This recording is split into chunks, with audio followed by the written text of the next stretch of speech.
ஜெய் ஸ்ரீராம். என்னோட யூடியூப் பார்க்குறவங்க லைக் பண்ணுங்கள், ஷேர் பண்ணுங்கள், சப்ஸ்கிரைப் பண்ணுங்கள். இப்போ வந்து நம்மளுக்கு எதாவது என்ன பிரச்சனை இருக்கா, பிபி எப்படி குறைக்கிறது, எல்லாத்துக்கும் தான் வீடியோ போட்டிருக்காங்க. சுகர் எப்படி குறையுதுன்னு ஏதோ ஒரு வீடியோ போட்டுகிட்டே இருப்பாங்க டாக்டருங்கெல்லாம் இப்போல்லாம். அதுமாரி இப்போ தான் ஒரு வீடியோ பார்த்தேன். என்னன்னு பார்த்தா அது ப்ரெஸ்டெல்லாம் பெருசாகி வயசான காலத்தில் தொங்கி போய் நிறைய பேர் அந்த வெயிட் நாசால் கழுத்து வலி வருது, அது வருது, இது வருதுன்னு ஒரு டாக்டர் வச்சுருந்தது. சரி என்ன தான் சொல்லுதுன்னு பார்ப்போன்ட்டு, நம்மளுக்கு தொப்பை வர பெருசாக இருக்குமா, எல்லாமே இப்போ இது சரி எல்லாத்தையும் குறைக்கணும், ப்ரெஸ்ட்டு குறைக்கணும், தொப்பை குறைக்கணும்னா வீடியோ பார்க்கறதோட சொல்லி நான் ஒன்றும் செய்கிற மாதிரி எனக்கும் முடியறதில்ல. ஏதோ பார்ப்பேன், அப்பப்போ முடிஞ்சதை செய்யலான்ட்டு. அதனால் பார்த்தேன்னா அந்த டாக்டர் உட்காந்து கோட்டை ஒன்று போட்டுக்கிட்டு அது பாட்டுக்கு பேசுது. என்னடா பேசுதுன்னு பார்த்தா பிளாஸ்டிக் சர்ஜரி பண்ணிக்கணுமா, ப்ரெஸ்டெல்லாம் வந்து வயசானால் தொங்கி போயிடுமா, பெருசாகிடுமா, அதனால் வந்து பிளாஸ்டிக் சர்ஜரி பண்ணிக்கிட்டால் உங்களுக்கு கழுத்து வலி எல்லாம் குறைஞ்சி போயிடும். அதனால தான் ஷோல்டர் பெயின், நெக் பெயின்லாம் வருது அப்படின்னு சொல்லுது. இருக்கலாங்க, நெக் பெயின் அதனால் வரலாம், ஷோல்டர் பெயின் அதனால் வரலாம், இல்லைன்னு சொல்லலை. அதுக்குன்ட்டு பிளாஸ்டிக் சர்ஜரி பண்ணுறது எவ்வளோ ஒரு கொடுமை. ஏதோ ஒரு படத்தில் சொல்லுவாங்க, என்ன ஒரு கொடுமை சார்ன்ட்டு. அதுமாரி இது பிளாஸ்டிக் சர்ஜரி பண்ணுறோன்னே வச்சுங்க, அது காசு இருக்கிறவங்க பண்ணிடுறாங்க.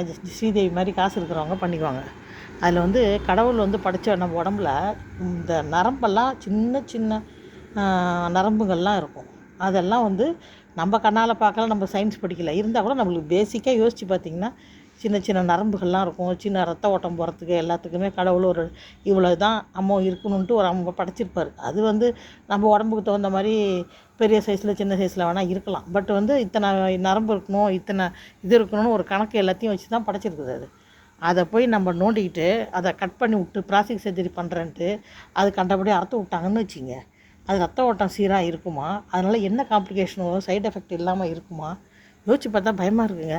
ஒன்றும் இல்லை, அந்த கை சின்ன ஃப்ராக்சரை அந்த கம்யூனிட்டி வர என்னை வந்து கோணி ஊசி வச்சு தைக்கிற மாதிரி தைச்சி 3வது ஆப்ரேஷன் பண்ணி நான் இவ்வளோ கஷ்டப்பட்டுருக்கேன்.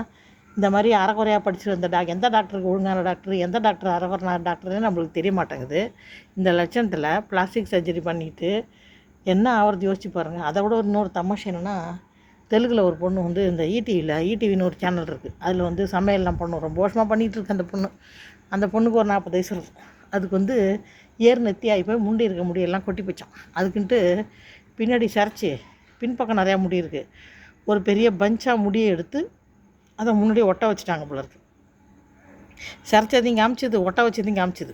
சரிச்சிட்டு நடுவில் சரிச்சிட்டதுனால அந்த மேலே இருக்க முடி வந்து அப்படி கீழே தள்ளி விட்டு கவர் பண்ணிக்கிறாங்க. அதனால் இது சரிச்ச மாதிரி தெரியாத மாதிரி இருக்குது. அது ஓகே, அதெல்லாம் கரெக்டு தான்.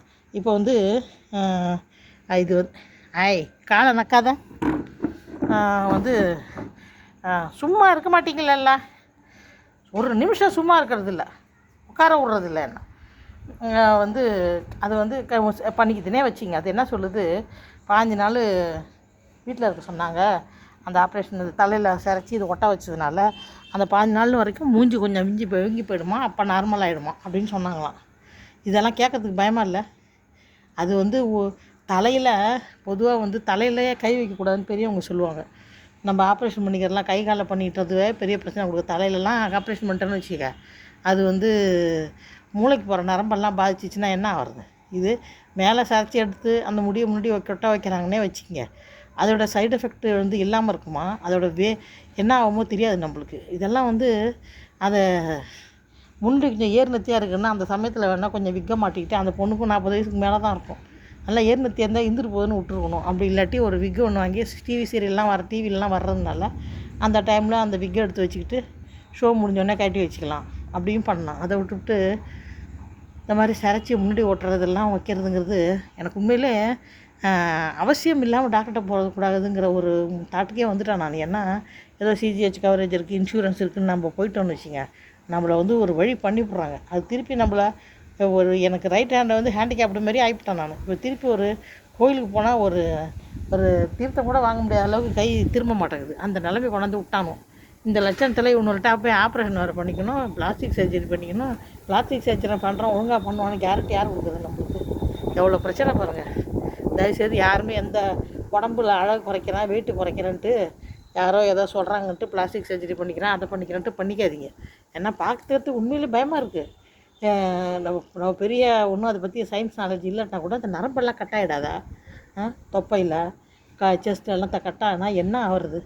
முடிஞ்சால் எக்ஸசைஸ் பண்ணி குறைங்க, சாப்பாடு வச்சு குறைக்க முடியும் பாருங்கள்.